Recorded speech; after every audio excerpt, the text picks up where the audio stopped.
चांदी की चमक फीकी, सोने के तेवर भी हुए ढीले।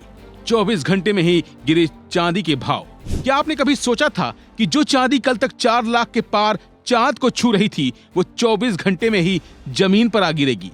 4,20,000 रुपए का शिखर और फिर अचानक 2,91,000 रुपए की खाई।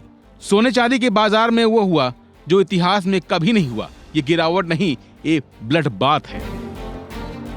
सोने चांदी के भाव में 31 जनवरी को बड़ी गिरावट देखी गई। सोना चांदी में बनी इस क्रैश जैसी स्थिति ने निवेशकों को परेशान कर दिया। दरअसल गुरुवार को ही एमसीएक्स पर चांदी की कीमत ने 4,20,000 रुपए प्रति किलो का अपना हायर लेवल छुआ था, जो अब 2,91,000 रुपए प्रति किलो पर आ गया है। यानी 24 घंटे में चांदी की कीमतों में 1,29,000 रुपए की गिरावट आई है।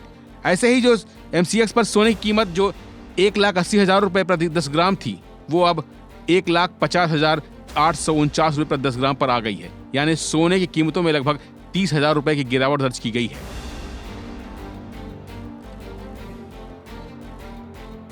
Multi commodity exchange of India यानी एमसीएक्स पर सोने चांदी की कीमतें पिछले कुछ दिनों से धमाल मचा रही थी।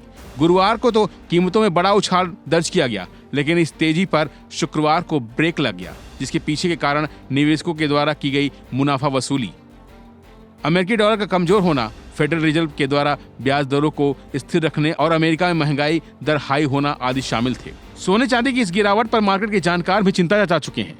कह चुके हैं कि सोने की कीमतें अपने मासिक गिरावट की ओर अग्रसर हैं। इसके अलावा उन्होंने कल ही चांदी में बड़ी गिरावट की आशंका जताई थी।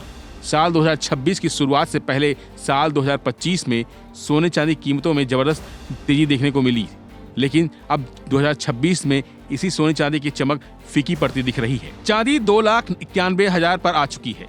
आम लोग जो शादी ब्याह के लिए खरीदारी करना चाहते थे, उनके लिए राहत है, लेकिन जिन निवेशकों ने ऊंचे भाव पर सोना चांदी खरीदा था, उनकी नींद उड़ चुकी है। लेकिन क्या ये और गिरेगी या कल का बजट इसे फिर से पंख देगा?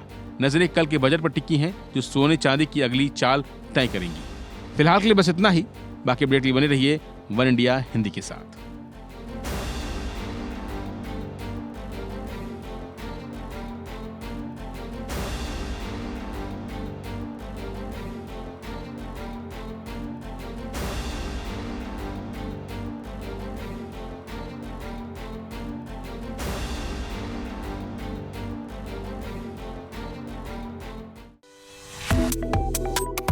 Subscribe to One India and never miss an update. Download the One India app now.